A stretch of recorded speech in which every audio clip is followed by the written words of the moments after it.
तो दोस्तों, मेरा नाम पायल है और मेरी उम्र 18 साल है। मैं कक्षा 12वीं की छात्रा थी। अभी 4 साल पहले ही मेरी बड़ी बहन का विवाह हुआ था और वह अपने पति के साथ अपनी ससुराल में मजे कर रही है। मेरे जीजा की मुंबई में कपड़े की दुकान है।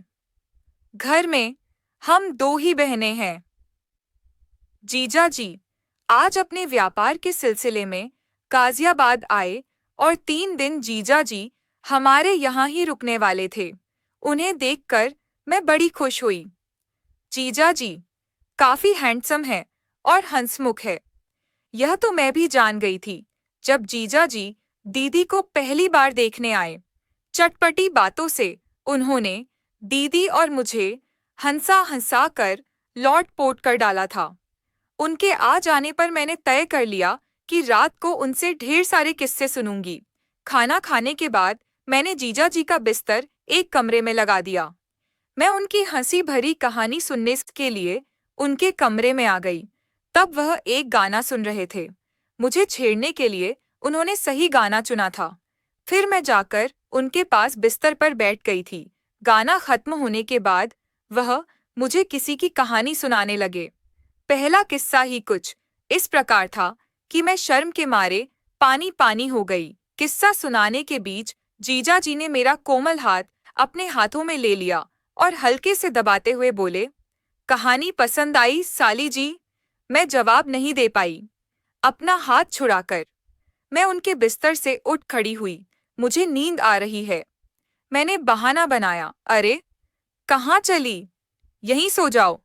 जीजा जी ने मेरी कलाई पकड़ ली और एक झटके से मुझे खींच लिया तो मुझे छूकर जीजा जी ने बिना मौका गवाए मेरे होठों पर होठ रखकर चूम ली। मेरे शरीर में तो जैसे बिजली करंट प्रवाहित हो गया तो और घबराहट में मैं खुद को जीजा जी से दूर की और भागकर अपने कमरे में आ गई। जीजा जी की इस हरकत पर मैं हक्की बक्की रह गई थी। मेरा भी दिल जोर जोर से धड़कने लगा था और मेरे हाथ पैर थिरकने लगे, जैसे मैं बर्फ के पानी में नहाकर आई थी। उस रात मैं सो नहीं पाई। सारी रात करवट बदलती रही। दूसरी सुबह स्कूल चली गई थी। मेरा सामना जीजा से हुआ ही नहीं और ना ही मैंने उनका सामना किया था। दोपहर को से लौटी तो घर पर कोई नहीं था। मुझे याद आया आज तो 3 तारीख थी और 1 तारीख को पिताजी को सैलरी मिलती थी। इस दिन माँ पिताजी के पास कारखाने में पहुंच जाती और पिताजी और माँ घर का सारा सामान बाजार से खरीदने चले जाते हैं। घर में पूरा सन्नाटा था और जीजा जी अभी घर से बाहर गए थे।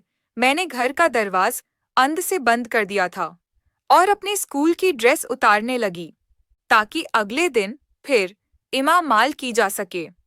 मैंने अपनी कमीज उतार दी और अंदर जो पहना था उसे भी उतारकर बेड पर रख दिया। तभी मुझे कि पीछे से किसी ने दबोच लिया तो डर के कारण मेरी चीख निकल ही जाती, लेकिन तभी मेरी आवाज मुंह दबोच वाले की हथेली में ही सिमट कर रह गई थी। मुझे दबोच वाला मेरे कान में धीरे से बोला, चीखना मत साली जी, मैं तुम्हारा जीजा जी हूँ। चिल्लाओगी तो मेरी बदनामी हो जाएगी। और मेरे मुंह पर से अपनी हथेली हटा ली। और छोड़िए, मैं कांपते हुए बोली, यह गलत बात है जीजा जी।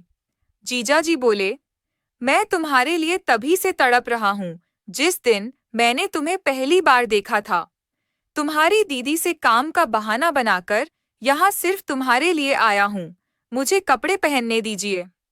जीजा जी प्लीज, मैंने जीजा जी से रिक्वेस्ट की।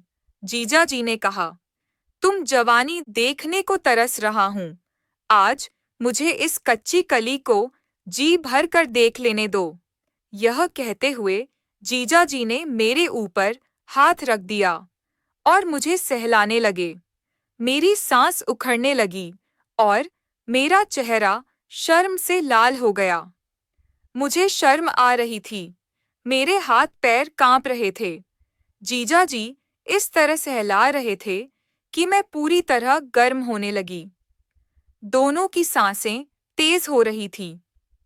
फिर दोनों में अचानक ऐसी फुर्ती आई कि कुछ ही सेकंड में दोनों के कपड़े रूम में यहाँ-वहाँ बिखरे पड़े थे। वह छूता जा रहा था और मैं भी प्यासी धरती की तरह एक एक बूंद के लिए तरस रही थी। मैं आज रात प्रेम रस से सराबोर हो जाना चाहती थी। राहुल भी बादल की तरह बरसने को तड़प रहा था। आज मेरी सारी तमन्ना पूरी हो रही थी और जीजा जी के सब्र का बांध टूटा तो जीजा जी ज्वालामुखी उगलने लगे थे, जो दरारों में समा गया था। मैं भी प्यार के रस से सराबोर हो चुकी थी। दोनों अपनी सांसें काबू में करने की कोशिश कर रहे थे। कमरे में आहक की आवाज के बाद अब शांति थी। अगली सुबह मेरे फेस पर अलग ही ग्लो था। उसके बाद मेरा जीजा जी को देखने का और बात करने का नजरिया बिल्कुल ही बदल गया। अगले 5 दिनों तक मैंने जीजा जी के साथ खूब मस्ती और मजे किए। उसके बाद जब भी जीजा जी को मौका मिलता, वह बहाना बनाकर हमारे घर आ जाते थे और मेरे साथ हंसी मजाक करते। Thank you.